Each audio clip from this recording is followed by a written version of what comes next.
Tomato চাটনির জন্য 4টে tomato ধুয়ে কেটে নিয়েছি। কড়া বসিয়ে গরম করে নিয়েছি। দিয়ে দিচ্ছি সর্ষের তেল, দিয়ে দিচ্ছি একটা শুকনো লঙ্কা,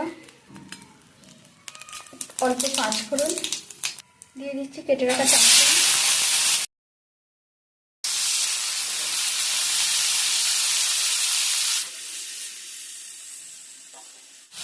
দিয়ে দিচ্ছি হলুদ গুঁড়ো।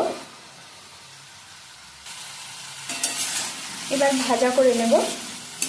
5 মিনিট নাড়াচাড়া করে টমেটো ভেজে নিয়েছি। টমেটো গলে গেছে। এবার দিয়ে দেব পরিমাণ মতো লবণ,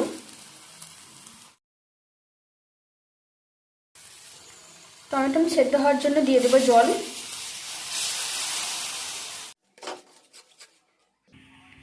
এবার ফুটতে দেব।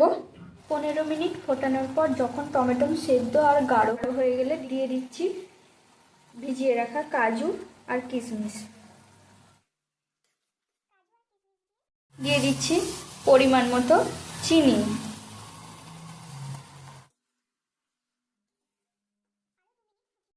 চিনি গলার জন্য আরো 2 মিনিট ফুটিয়ে নেব। হয়ে গেছে টমেটোর চাটনি।